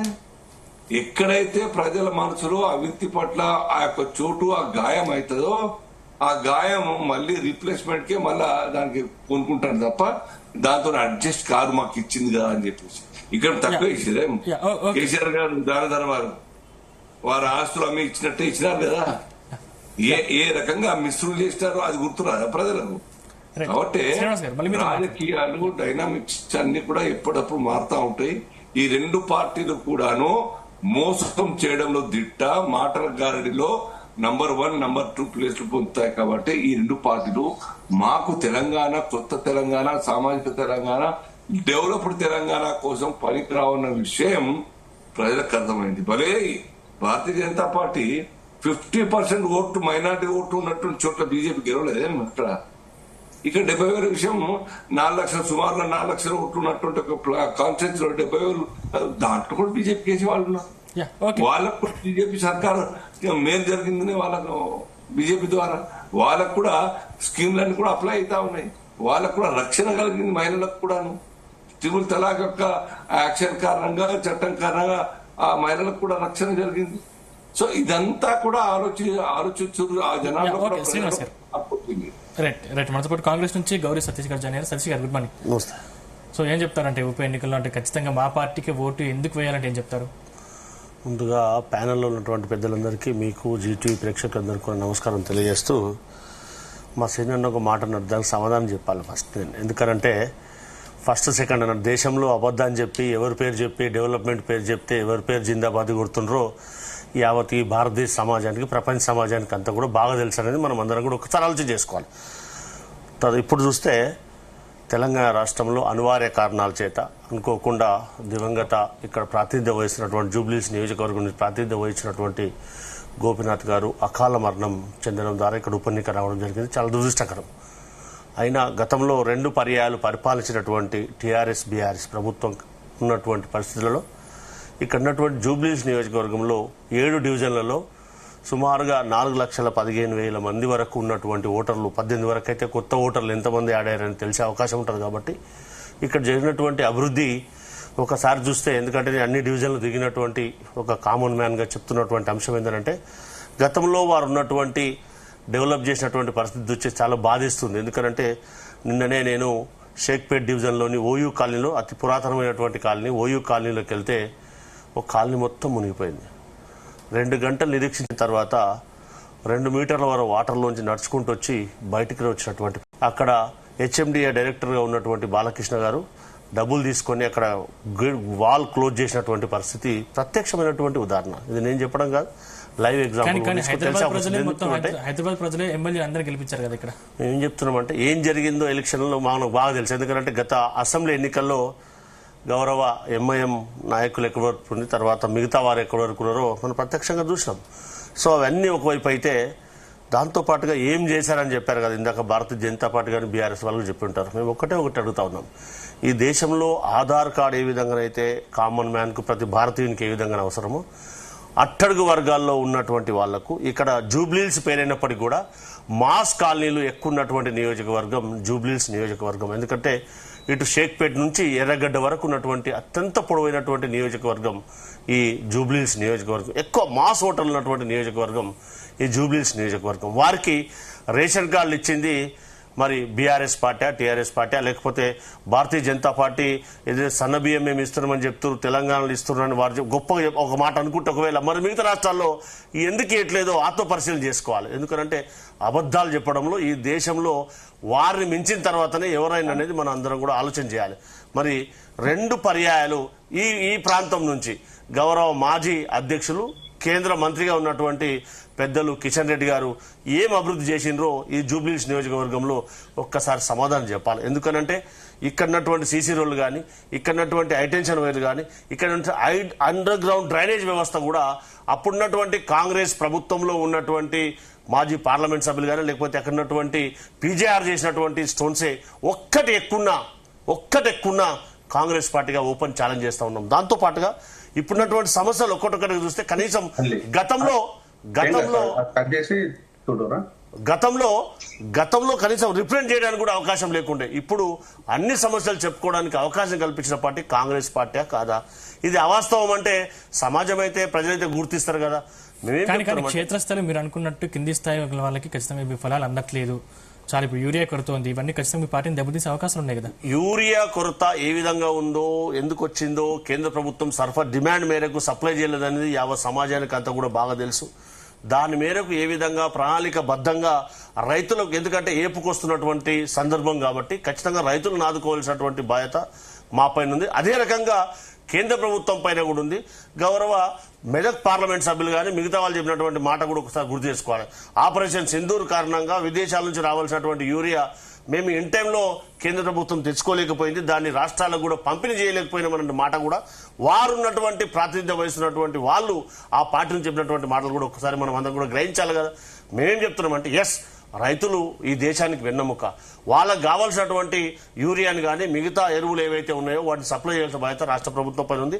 కానీ దురదృష్టం ఏంటంటే కేంద్ర ప్రభుత్వం రైతులను ఆదుకోవాల్సినటువంటి బాధ్యత వారి మీద ఉన్నప్పటికీ కూడా తప్పించుకుంటున్నటువంటి పరిస్థితిని కూడా మనం ఒక్కసారి గ్రహించాలి. కానీ ఈ ఎఫెక్ట్ ఖచ్చితంగా మీ జూబ్లీహిల్స్ ఉప ఎన్నిక పడుతుంది కదా.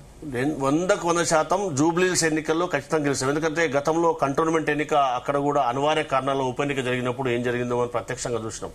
కానీ జూబ్లీహిల్స్ లో కూడా ఖచ్చితంగా డెవలప్మెంట్ చేస్తూ కాంగ్రెస్ పార్టీ జెండా ఎగురుతుంది. ఇక్కడ సీనియర్లు అయినటువంటి వాళ్ళు పోటీ చేస్తారు, పోటీ చేసి ఖచ్చితంగా జూబ్లీహిల్స్ ప్రజల మన్ననలు పొందుతారు. బీఆర్ఎస్ కళ్ళగంటున్నటువంటి కానీ లేదా బీజేపీ ఎవరి పేరు చెప్పో ఓట్లు అడిగితే ప్రజలు అన్ని రకాలుగా ఆలోచన చేసి ఎవరైతే ఇక్కడ డెవలప్ చేస్తారు, ప్రభుత్వంలో ఉన్నటువంటి వాళ్ళు గత 2 పర్యాయాలు ఉన్నప్పటికీ కూడా అడిగినప్పటికీ కూడా కనీసం చేయనటువంటి పరిస్థితి ఎవరు చూశారు, అవన్నీ విషయాలు ఓటరు మహాశయులు అనేవారు డిసైడ్ చేస్తారు. కాబట్టి ఖచ్చితంగా మాకు జూబ్లీహిల్స్ పైన 100% నమ్మకం ఉంది. ఇక్కడ కాంగ్రెస్ జెండా ఎగరబోతుంది. ఖచ్చితంగా ఇక్కడ ఉన్నటువంటి ప్రజల సమస్యలు నెరవేరుస్తాయి, అందులో ఎలాంటి అనుమానం లేదనేది జీటీవీ ద్వారా యావత్ జూబ్లీహిల్స్ ప్రజానికానికి అప్పీల్ చేస్తా ఉన్నాం. దేవప్రసాద్ గారు, ఇప్పుడు కేఏ పాల్ కూడా అంటాడు, మా గౌరీ సతీష్ కూడా అట్లా చెప్తున్నాడు జూబ్లీహిల్స్ గురించి. ఎందుకంటే అన్ని సమస్యలు పరిష్కారం అయిపోయినాయి. గతంలో ఏ సమస్యలు పరిష్కారం లేకుండా ఏ పనులు చేయకుండా అందరినీ గెలిపించారు. వీళ్ళు మాత్రం చాలా పనులు చేస్తారు కాబట్టి గెలిపిస్తారు. యూరియాను లైన్ లో నిలబెట్టినందుకు, పోలీస్ స్టేషన్లలో టోకెన్లు ఇచ్చినందుకు, అట్లాగే రుణమాఫీ చేయకుండా ఇబ్బంది పెడుతున్నందుకు, అన్ని వడ్లకు బోనస్ ఇస్తామని చెప్పి సన్న వడ్లకే ఇస్తున్నందుకు, జాబ్ క్యాలెండర్ ప్రకటించకుండా ఇవాళ గ్రూప్ 1 కు జరిగినటువంటి గందరగోళం పరిస్థితి చూస్తా ఉన్నాం. దాన్ని ఇవాళ నిరుద్యోగ యువకులందరూ కూడా వాళ్ళకు ఓట్లు వేసేటువంటి అవకాశం ఉంది. మహిళలకు 2500 ఇస్తామన్నారు, దానికి ఓట్లు వేసే అవకాశం ఉంది. వృద్ధులకు 4000 చేస్తామన్నారు, వాళ్ళకు చేసేసారు, వాళ్ళకు వేసేటువంటి అవకాశం ఉంది. కాబట్టి అన్ని వర్గాలకు అన్ని అయిపోయినాయి జూబ్లీహిల్స్ లో. ఇప్పుడు ఏం సమస్య లేవు కాబట్టి అన్ని ఇచ్చినటువంటి హామీలు అన్ని అమలు చేస్తే కాంగ్రెస్ ఓట్లు ఇస్తారు, వేరే పార్టీకి ఎందుకు ఇస్తారు? మేము అడిగేటువంటి అవకాశమే ఉండదు. కాబట్టి ఇలా జూబ్లీహిల్స్ లో గత 15 ఏళ్లుగా 12-13 ఏళ్లుగా గాంధీ గారు అక్కడ ప్రాతినిధ్యం వహిస్తున్నారు. మా ప్రభుత్వంలో చేయగలిగినంత చేసినాం, చాలా అభివృద్ధి చేసినాం అనేటువంటి విషయం అందరికీ తెలుసు. రైమత్ గారు షేక్పేట ఇవాళ వీళ్ళ గుర్తొచ్చి తిరుగుతున్నారు. మొత్తం మంత్రులు అందరు కూడా రోజు పోయి చూస్తున్నా కూడా ఎక్కడ కూడా ఎటువంటి ఇక్కడ గెలుస్తామనేటువంటి అవకాశం కనబడడం లేదనేటువంటి వాళ్ళ సర్వే రిపోర్టలే వాళ్ళకి చాలా స్పష్టంగా కనబడతాం. కాబట్టి అన్ని రాజకీయ పార్టీలకు గెలుస్తామని చెప్తాం. ఇవాళ జూబ్లీహిల్స్ ప్రజల చేతిలో అందరు భవితవ్యం ఉంది. డెఫినెట్ గా మేము గతంలో చేసినటువంటి పనులు కానీ గతంలో చేసినటువంటి పనుల కంటే కూడా ఈ 2 సంవత్సరాల్లో దాదాపు 18 నెలలుగా కాంగ్రెస్ పార్టీ ఇచ్చినటువంటి హామీల వైఫల్యం ఎట్లా ఉందో డెఫినెట్ గా ప్రజలకు వివరిస్తాం. ప్రజలు స్వీకరిస్తే గెలుస్తాం, లేకుంటే ప్రతిపక్ష పార్టీగా పోషించేటువంటి పరిస్థితి ఇప్పుడు చేస్తున్నాం, భవిష్యత్తులో. నేను ఏమంటున్నా, భారతీయ జనతా పార్టీ మా సీనన్న యూరియాకి సంబంధించి ఒకరి మీద ఒకరు, గౌరీ సతీష్ గారేమో సింధూరు వచ్చింది రాలేదని వాళ్ళు చెప్తున్నారు. వీళ్ళు అంటే అల్టిమేట్ గా ఇలా మిగతా రాష్ట్రాలు 1, 2, 3, 4 రాష్ట్రాలలోనే ఈ యూరియా కొరత కొద్దిగా ఎక్కువగా వేధిస్తున్నటువంటి సందర్భాన్ని చూస్తా ఉన్నాం. మొదలేం చెప్పిండ్రు, ఈ ప్రభుత్వం అడిగినంత ఇచ్చినామని చెప్పి స్టేట్మెంట్లు ఇచ్చారు. ఇప్పుడేం చెప్తున్నారు, రామగుండం ఏరియా, రామగుండానికి సంబంధించినటువంటి ఫ్యాక్టరీ రిపేర్ లో ఉంది కాబట్టి ఇవ్వలేదని కొంత, సింధూరుకు సంబంధించినటువంటి కొరత ఉందని కొంత, ఇట్లా చెప్పి మీరు అసలు ప్రణాళిక లేదు, ఎక్కడి నుంచి ఎక్కడికి తీసుకురావాలి, తెలంగాణ రైతాంగానికి యూరియా ఎంత అవసరం అనేటువంటి ఒక ముందస్తు ప్రణాళిక లేకుండా ఇవాళ తెలంగాణలో ఉన్నటువంటి రైతాంగానంతా కూడా రోడ్ల మీద నిలబెట్టి రాత్రులు నిద్రపోయి సర్ది కట్టుకొని అక్కడ ఉండేటువంటి ప్రయత్నం ఇవాళ అందరు గారు మొదట్లో ఏమన్నారు, బీఆర్ఎస్ కు సంబంధించిన కూలీలు ఎంగేజ్ చేసి లైన్లలో నిలబడుతున్నారు, రైతులకు సమస్య లేదని తుమ్మల నాగేశ్వరరావు లాంటి అనుభవపూర్వకమైనటువంటి మంత్రి చెప్పిండు. కానీ ఇవాళ ఏమైంది, చివరికి కాంగ్రెస్ పార్టీ నాయకులే లైన్లు ఉన్నటువంటి మాట నిజం, కొరత ఉన్నటువంటి మాట నిజం, దానికి బీజేపీ కారణం అని చెప్పేటువంటి ప్రయత్నాలు చేస్తా ఉన్నారు. కాబట్టి ఇప్పటికైనా కాంగ్రెస్ పార్టీకి ఒక అవకాశం వచ్చింది, ఆ అవకాశాన్ని సరైనటువంటి రీతిలో ఉపయోగించుకొని ఇచ్చిన హామీలు అమలు చేసి డెఫినెట్ గా ప్రజల దగ్గర పోతే ప్రజలు చేస్తారు. కానీ ఈ 18 నెలలుగా జరుగుతున్నటువంటి పరిపాలన చూసిన తర్వాత ఇలా కాంగ్రెస్ పార్టీని ఓటు అట్టుంచి నిరసనలు తెలిపేటువంటి పరిస్థితి వచ్చింది తప్ప ఇలా హక్కున చేసుకునేటువంటి పరిస్థితి లేదు. రేపు చూస్తాం కదా జూబ్లీహిల్స్ ఎన్నికలైనాక ఎట్లాగూ ఏర్పడుతుంది. ఇక బీజేపీ పార్టీ మేము చాలా బలం పెరిగినాం, ఇక మేము తప్ప ఇంకొక మార్గం లేదు, కాంగ్రెస్ రాదు, బీఆర్ఎస్ రాదు, మేమే వస్తామని బీజేపీ పార్టీ కూడా చెప్తా ఉంది. బీజేపీ పార్టీ ఏం చేసిందని తెలంగాణ ప్రజలు ఓటేయాలి? ఏమన్నా పెట్టిందా, లేకుంటే ఏమన్నా ప్రత్యేకమైన ప్యాకేజీలు ఇచ్చిండ్రా? ఇచ్చిన ఏమన్నా మీరు చెప్పిన ఏమన్నా అమలు చేస్తున్నారా? తెలంగాణ ప్రజలకు అదనంగా ఇచ్చింది ఏంది? కేంద్ర ప్రభుత్వం ఉన్నదంటే ఇవాళ బీహార్ గురించి అనేటువంటి భావన వచ్చే విధంగా ఇవాళ ప్రతి కేంద్ర మంత్రివర్గ నిర్ణయంలో చూడండి, బీహార్ కు ఇది శాంక్షన్, బీహార్ కు ఇది శాంక్షన్. బీహార్ జపం లేకుండా గతంలో ఏవైతే మతాల పేరు మీద జపాలు చేసిండ్రో ఇవాళ బీహార్ జపం చేస్తున్నారు. బీహార్ కు సంబంధించి ఎట్లాగూ బీహార్ వస్తుందో రాదో అనేటువంటి భయాందోళనతో ఇవాళ బడ్జెట్ లో అంతా కూడా మేము బీహార్కే పెడతామని భ్రమలు కల్పించేటువంటి ప్రయత్నం ఎట్లా జరుగుతుందో మనం అందరం కూడా చూస్తా ఉన్నాం. కాబట్టి అన్ని రాజకీయ పార్టీలు ఎవరికి వాళ్ళం చాలా, మేమైతే బీఆర్ఎస్ పార్టీగా క్షేత్రస్థాయిలో గట్టిగా పనిచేస్తున్నాము, అన్ని నియోజకవర్గాల అన్ని డివిజన్ల ప్రజల దగ్గరికి పోతున్నాం, వాళ్ళ సమస్యలు తెలుసుకుంటున్నాం. గతంలో చేయలేని ఏమైనా పనులు ఉంటే ఆ సమస్యల్ని ప్రభుత్వం దృష్టికి తీసుకువచ్చేటువంటి ప్రయత్నం చేస్తాం. అట్లాగే గత గోపీనాథ్ గారు గత 10-12 ఏళ్లుగా వారు చేసినటువంటి కృషిని డెఫినెట్ గా జూబ్లీహిల్స్ ప్రజలు అనేక సందర్భాలు అన్ని పార్టీలు కూడా చెప్పినాయి కాబట్టి డెఫినెట్ గా అది మాకు బాగా ఉపయోగపడుతుంది అనేటువంటి విశ్వాసం మాకుంది. రైట్ జయరాం గారు, ఏం చెప్తారంటే అన్ని పార్టీలు కూడా మేము ఖచ్చితంగా గెలుస్తున్నామన్న ధీమాతో ఉంది. అంటే మీరు ఏ పార్టీకి ఎన్ని మార్కులు ఇస్తారు? వేయడానికి నేనేవారు కానీ ఎందుకంటే మీరు చూస్తున్నారు కింది స్థాయిలో ఏం జరుగుతుందో కరెక్ట్గా చూస్తా ఉన్నారు.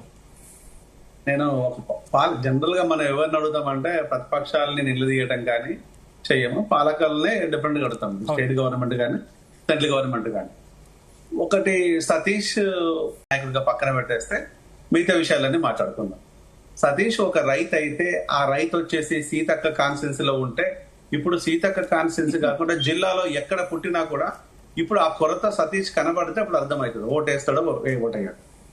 సతీష్ కొడుకు ఫీజు రియంబర్మెంట్ కట్టకుండా డబ్బులు కట్టకపోతే సర్టిఫికెట్ రాకపోతే ఆ బిడ్డ జీవితం అగమ్య గోచరంగా మారితే, పై చదువు లేక ఉద్యోగం రాక ఆ జీవితం ఎటు కాకుండా పోతే అప్పుడు కూడా అర్థమవుతుంది కాంగ్రెస్ నాయకులకు. అంటే ఆ ఫీజు రియంబర్మెంట్ ఎంత అవసరమో ఈ బిడ్డలకు అనే విషయం.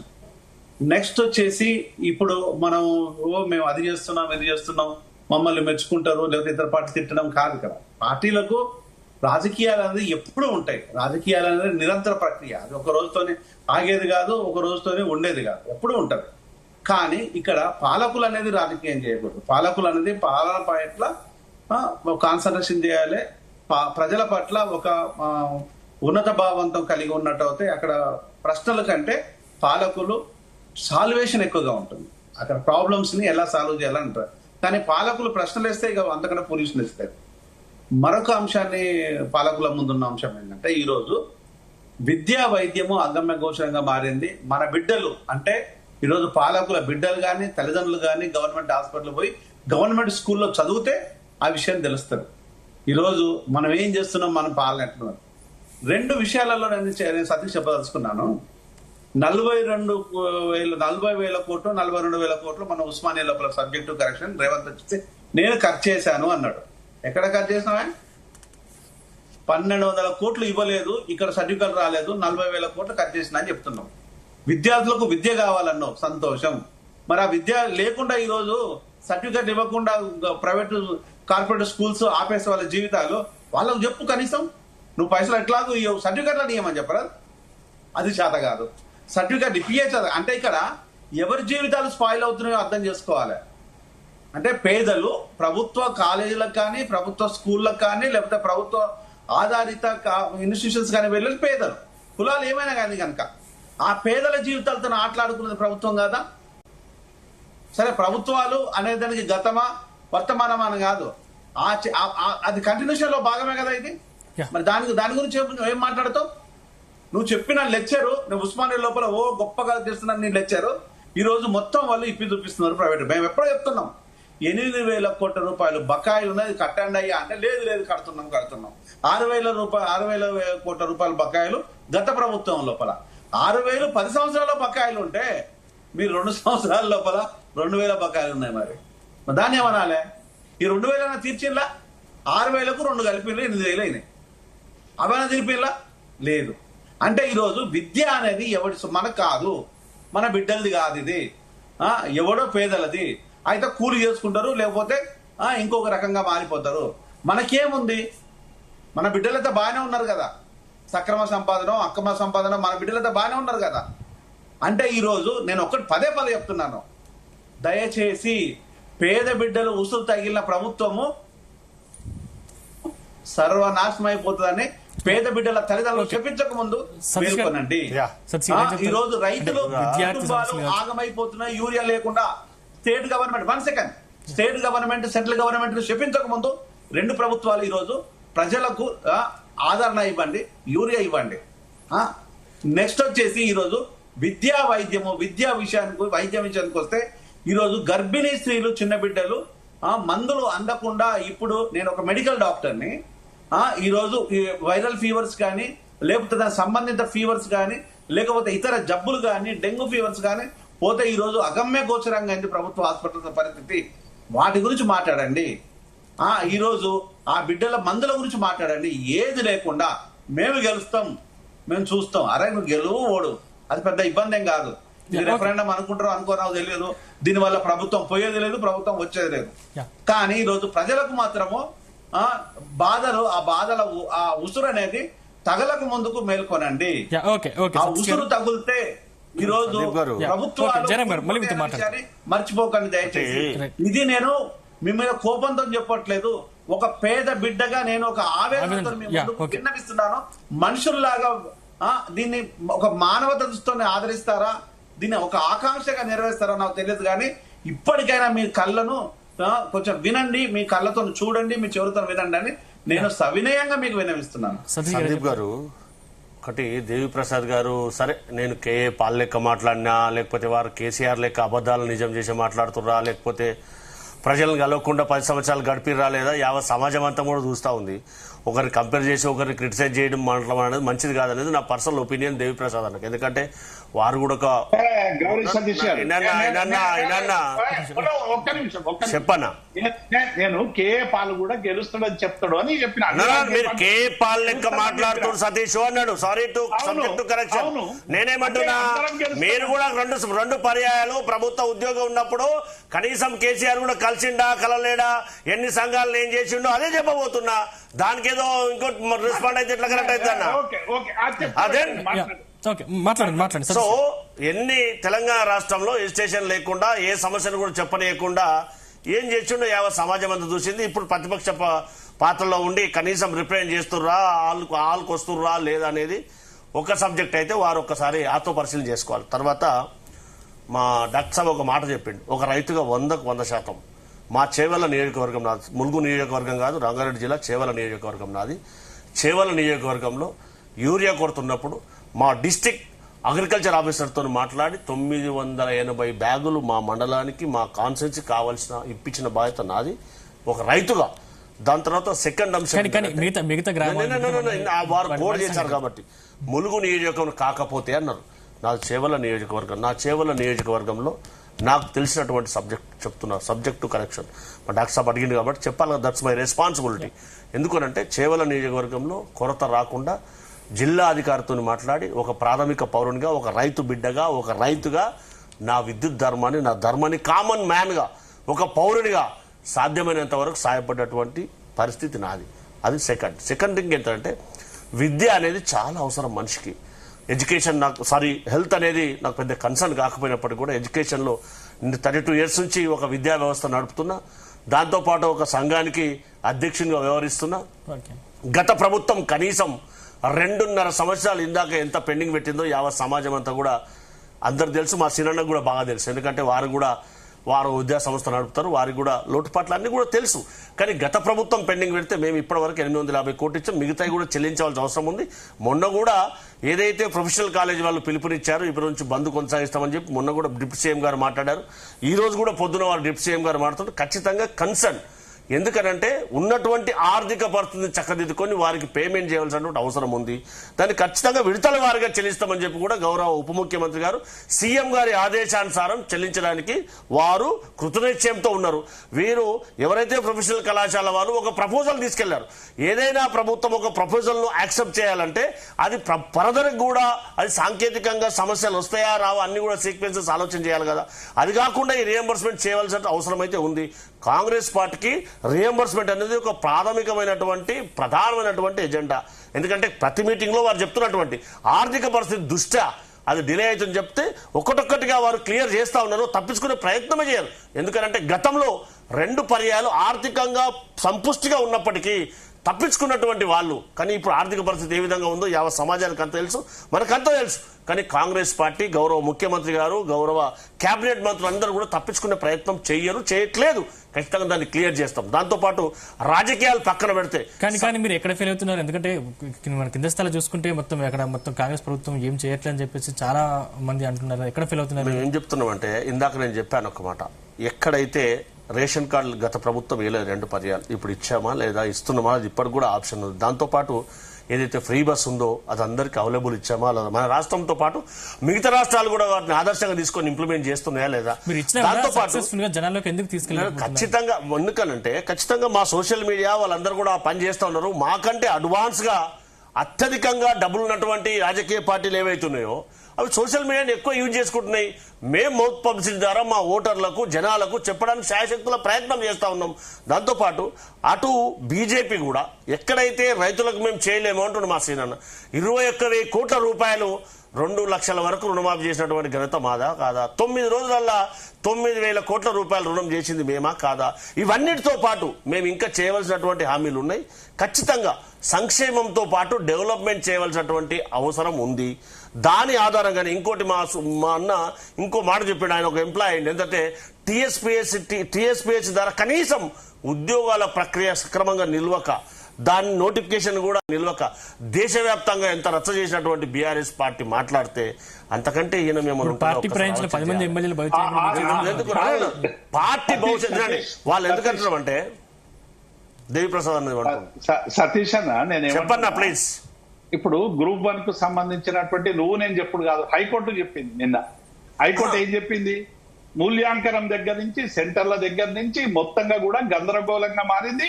అసలు టీఎస్పీఎస్సీ ఏ గ్రూప్ 1 కు హాజరైనటువంటి విద్యార్థుల సంఖ్య 4 రోజులలో 4 ఫిగర్లు ఇచ్చింది. మీకు కూడా తెలుసు అది. నేను ఎందుకంటే నేనేమంటున్నా, ఇలా టీఎస్పీఎస్సీలో గతంలో జరిగినా మనం అందరం కూడా ఖండించాల్సిందే, ఇప్పుడు జరిగినా ఖండించాల్సిందే. టీఎస్పీఎస్సీలో గతంలో గందరగోళం జరిగింది అంటారు కదా. ఏం తేల్చారు? ఎవరిని అరెస్ట్ చేశారు? ఎంతమందిని లోపల పెట్టిండ్రు? ఏం జరిగింది చెప్పండి. మీరే సమాధానం చెప్పాలి. అప్పుడు అధికారంలో ఉన్నటువంటి బీఆర్ఎస్ పార్టీ క్వశ్చన్ పేపర్ బయట దొరికితే ఎవరి మీద చర్యలు తీసుకున్న సమాధానం చెప్పాలి కదా అన్నా. దేవిప్రసాద్ అన్న సమాధానం చెప్పాలి కదనే. సతీష్ ఇది కౌంటర్ ఆర్గ్యుమెంట్ కాదు. నేను సతీష్ నేనేమంటున్నా, ఇప్పుడు ఎస్పీఎస్సీలో జరిగిన దాని మీద సిట్ వేసినాము, ఏదో అయింది, మేము చేతనైంది చేసినాము. మీరు ఎన్నికల్లో ఏం ప్రచారం చేసిండ్రు? పబ్లిక్ సర్వీస్ కమిషన్ లో 1,000 కోట్ల రూపాయలు లీకేజీ గురైనాయి, ఫలానా వాళ్ళకు నేను చెప్పిండ్రు. ఏ ఒక్కటైనా మీ ప్రభుత్వం వచ్చినాక టీఎస్పీఎస్సీ మీద కనీసం ఒక విచారణ మీరు మొదలు పెట్టిండ్రా? నేనేమడుగుతున్నా, ఈ రోజు మొత్తం విద్యార్థులందరూ కూడా మీ పార్టీకి ఓట్లేయమని 3 నెలలు తిరిగినటువంటి విద్యార్థులందరూ కూడా ఇవాళ బయటకు వచ్చి మాధ్యమాల ద్వారా, పత్రికల ద్వారా, టీవీల ద్వారా కోట్ల రూపాయలకు అమ్ముకుంటున్నారనేటువంటి ఆరోపణలు వస్తా ఉన్నాయి. మేం చేయడం లేదు, ఎందుకంటే మా దగ్గర ఆధారాలు లేవు. ఆధారాలు ఉంటేనే మేము చేస్తాం. కానీ ఇవాళ నిరుద్యోగ యువకులు అందరూ కూడా మీ పార్టీకి పనిచేసి మీ పార్టీ అంబాసిడర్లుగా మారినటువంటి యువకులందరూ కూడా ఇవాళ వారే మారుతారంటే వారు మారుతారు. వారు క్వశ్చన్ చెప్పినట్టు ఆన్సర్ చేయాలా దేవిప్రసాద్ అన్న?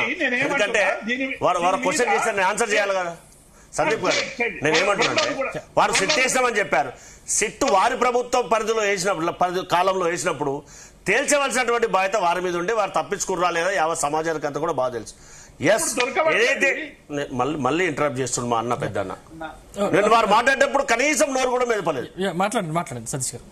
నేనేమంటున్నా అంటే సిట్టు వాళ్ళ పరిధిలో వేశారు, మరి నిగ్గు తేల్చవలసినటువంటి బాధ్యత వారి మీద ఉండే కదా, అది తేల్చలేకపోయారు. దాంతో పాటుగా గ్రూప్ 1 పరీక్ష ఏదైతే అవకతవకలు జరిగినాయని చెప్పి హైకోర్టు ఏదైతే తీర్పు చెప్పిందో దానికి అనుగుణంగా మా ప్రభుత్వం సాగతించినటువంటి పరిస్థితిని ఒక్కసారి గుర్తుపెట్టుకోవాలి. కానీ ఒక పోస్టుకి 3 కోట్లు తీసుకుంటున్నారంటే అది ఎవరు ప్రొవోకేట్ చేసి దాన్ని సోషల్ మీడియాలో చేస్తారో యావ సమాజానికి అంతా కూడా బాగా తెలుసు.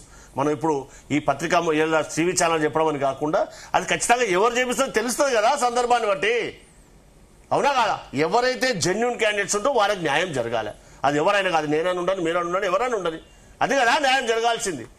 అందుకే కదా మేమేం చెప్తున్నామంటే ఖచ్చితంగా ఈ ప్రజాప్రభుత్వం ఏర్పడిన తర్వాత చిన్న ఎగ్జాంపుల్, గడియల నుంచి తొలగింపు నుంచి అంటే ప్రజలను గెలవడం నుంచి మొదలుకొని సంక్షేమం నుంచి అటు డెవలప్మెంట్ వరకు కూడా ప్యారలల్ గా తీసుకెళ్తున్న ప్రభుత్వం కాంగ్రెస్ ప్రభుత్వం, ప్రజా ప్రభుత్వం. ఖచ్చితంగా మేము ఇచ్చినటువంటి హామీలతో పాటు మిగతా అన్ని కూడా నెరవేర్చవలసిన బాధ్యత మా మీద ఉంది. గత ప్రభుత్వం ఏవైతే నెగ్లెక్ట్ చేసిందో వారిని కాదనే మాకు అవకాశం ఇచ్చిండ్రు, వాటన్నింటిని కూడా నెరవేర్చాల్సిన బాధ్యత మా మీద ఉంది. ఏదైతే వృధా ఖర్చులు ఉన్నాయో వాటిని మినిమైజ్ చేసుకుంటూ ఒకటొక్కటిగా ఆర్థిక పరిస్థితిని చక్కదిద్దుకుంటూ ముందుకెళ్లవలసినటువంటి బాధ్యత. Below poverty line first priority, సంపద పెంచి అందరికి పంచాలనేదే మా ప్రభుత్వం యొక్క ఉద్దేశం. ఆ దిశగానే గౌరవ ముఖ్యమంత్రి గారు పనిచేస్తుండ్రు. అందులో భాగంగానే జూబ్లీస్ లో కూడా డెవలప్ చేసి ఖచ్చితంగా ఇక్కడ గెలవడానికి 100% అవకాశం ఉంది. ఇక్కడ గతంలో ప్రాతినిధ్యం వహించినటువంటి వాళ్ళే ఇక్కడ నుంచి పోటీ చేసి గెలిపించడానికి ఏఐసిసి గాని పిసిసి గాని ప్రయత్నం చేస్తా ఉంది. ఆ దిశగానే కాంగ్రెస్ పార్టీ గౌరవ ముఖ్యమంత్రి గారు ఏఐసిసి పిసిసి సమన్వయం చేస్తా ఉన్నారు. అది కదా డిస్కస్ చేయాల్సింది. Yeah right. శ్రీనివాస్ గారు మీరు కంక్లూడ్ ఇవ్వరా? సందీప్ గారు, ఇక్కడ జూబ్లీహిల్స్ ఉప ఎన్నికల కారణంగా కాంగ్రెస్ సర్కార్ యొక్క పనితీరుపై ప్రజలు సర్వత్రా ఆలోచించేటువంటి పరిస్థితి ఆసనమే. ఒకటి మిస్రూల్, రెండవది విజన్లెస్ సర్కార్ యొక్క పనులు. సో దీని కారణంగా జూబ్లీహిల్స్ యొక్క ఎన్నికల్లో ప్రభావం పడేటువంటి అవకాశం. ఏం మిస్రూలు? బీఆర్ఎస్ చేసినటువంటి సర్కార్ చేసినటువంటి పనులు, తప్పుడు పనుల కారణంగా కాంగ్రెస్ పార్టీకి అవకాశం వచ్చింది. ఏ తప్పులు అన్నది వాళ్ళు చెప్పినారు, మేము చెప్పినాం, ప్రజల్లో ఎడ్యుకేట్ చేస్తాం. సో కాంగ్రెస్ పార్టీ వచ్చిన తర్వాత ఆ తప్పుడు పనులకు సవరించాల్సింది పోయి మీరే ఆ ఎలక్షన్ మేనిఫెస్టోతోనే తప్పులు మనం మాట్లాడతాం, అబద్ధాలు మాట్లాడతాం, విచ్ ఆర్ ఇంపాసిబుల్, ఇంప్రాక్టికల్. ఆ యొక్క మాటలన్నీ కూడా ఇచ్చి మీరు పెద్ద తప్పు చేసినారు. కాబట్టి మీరు ఇవాళ బోన్లో నిలబడాల్సిన పరిస్థితి వచ్చింది. కాంగ్రెస్ సర్కార్ అధికారం వచ్చిన తర్వాత కూడా మీరిచ్చిన వాగ్దానాలను నెరవేర్చే పరిస్థితులు లేవు అన్న విషయం బీఆర్ఎస్ సర్కార్ చేసినటువంటి ఒక తప్పుడు లెగసీ బ్యాగేజ్ అంతా కూడా మాకు పాపాల పూట మాకు వచ్చిందని చెప్తా ఉన్నారు. మీరేం చేసిండ్రు? మీరు ఇచ్చిన హామీలు అమలు చేసే పరిస్థితులు ఉన్నారు. ఇంకా కూడా అవకాశం ఉన్నది మీరు తప్పుల్ని సవరించుకోవడానికి. తప్పులు చేయకండి. అబద్ధాలు మాట్లాడి ఓట్లు తీసుకునే ప్రయత్నం చేయకండి. అది ప్రజలు ఇప్పుడు జూబ్లీహిల్స్ ప్రజలు ఆలోచిస్తారు, సర్వత్రా ఆలోచిస్తారు. రాష్ట్రం అంతా కూడా ఓట్ల కోసం ఇష్టారీతిన ఖజానా ఖాళీ చేసే పార్టీలు రెండు కూడాను 70,000 కోట్ల రూపాయల యొక్క మేనిఫెస్టోలో రిలీజ్ చేసి దాంట్లో 10% కూడా ఖర్చు చేయలేనటువంటి పరిస్థితి. ఇంతకుముందు డాక్టర్ జయరాం గారు తీసినారు విద్యా వైద్యం గురించి. ఎంత ఇంపార్టెన్స్ ఇవ్వాలండి విద్యకు, వైద్యం? ఈ యొక్క రాష్ట్ర ప్రభుత్వం స్ట్రెంగ్తెన్ కావడానికి ప్రధానంగా ఉండాల్సింది ఏంటంటే ఎకనామికల్ గా స్ట్రెంగ్తెన్ కావాలంటే విద్యకు. మరి ఈ సర్కార్ వచ్చిన తర్వాత ఆ లెగసీని మీరే కంటిన్యూ చేస్తున్నారు కదా. మీరేం చేసినారు? మార్పు ఏం తెచ్చినారు? వాళ్ళు 4 సంవత్సరాలు ట్యూషన్ ఫీజులు పెండింగ్ పెడితే మీరు 2వ సంవత్సరం ₹1 ఇవ్వలేదు. ఏదో 500-600 ఇచ్చినట్టుగా చెప్తా ఉన్నారు. మరి ఎందుకు రాష్ట్ర వ్యాప్తంగా ఇవాళ బంద్ పాటించే పరిస్థితి వచ్చింది? పోస్ట్ మెట్రిక్ విద్యా సంస్థలన్నీ కూడా ముక్త కంఠంతో తెలంగాణ గాని ఆంధ్రప్రదేశ్ గాని అవిభక్త రాష్ట్రంలో ఉన్నటువంటి ఒక హిస్టరీలో బంధకాలు ఇచ్చేటువంటి పరిస్థితి ఎంటైర్ ఆర్గనైజేషన్స్ కూడా ఒక ప్లాట్ఫామ్ లో వచ్చి బంధకాలు ఇచ్చింది. ఎందుకు నిన్న రాత్రి 1 గంట దాకా మీటింగ్ చేయాల్సి వచ్చింది మాకు డిప్యూటీ సీఎం గారితో, శ్రీధర్ బాబు గారితో, ఐఏఎస్ అధికారులతో.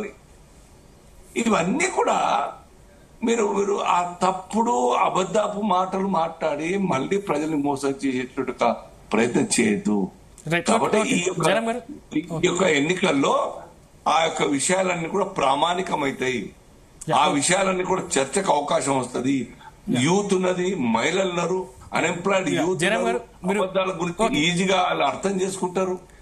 సో దాని మ్యాండేట్ ఆ రకంగా ఉంటది, రెండు పార్టీలకు వ్యతిరేకంగా అన్న విషయం నాకు అర్థమవుతా. రైట్ జనం గారు, మీరు ఒకటే 30 సెకండ్లు కంక్లూడ్ ఇవ్వరా? అంటే ఇక్కడ మనము ఒక పార్టీని నిందించడము, ఒక పార్టీని లేవనెత్తడము అనేది కాదు. ప్రజలు కోరుకునేది ప్రభుత్వాన్ని మాత్రమే. ఇది ప్రభుత్వం అర్థం చేసుకోవాలి. సమస్యలను పరిష్కరించాల్సింది ప్రభుత్వం మాత్రమే అంటుంది. కానీ ఇక్కడ ప్రభుత్వం ఏం చేస్తుందంటే విచిత్ర ధోరణిగా బిహేవ్ చేస్తుంది. రేవంత్ విత్-ఇన్-ద ½ లోపల అబద్ధాలు ఎంత ఈజీగా ఆడగలిగిందంటే ఉస్మానియా యూనివర్సిటీ లోపల 40,000 కోట్లు ఖర్చు చేసిన అంటాడు.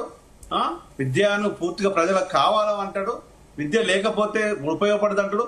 విద్యనే సర్వం అంటాడు. కానీ ఆ విద్యను ఈ రోజు తన చేతిలో, విద్యాశాఖ తన చేతిలో పెట్టుకొని ఏ విద్యార్థిని కలవడానికి పాసిబిలిటీ ఉన్నది, ఏ లెక్చరర్ని కలవడానికి పాసిబిలిటీ ఉన్నది, ఏ టీచర్ని కలవడానికి పాసిబిలిటీ ఉంది, ఎంతమంది కలవడానికి నీకు పాసిబిలిటీ ఉంది, ఆ శాఖ నీ దగ్గర ఎందుకు పెట్టుకున్నట్టు?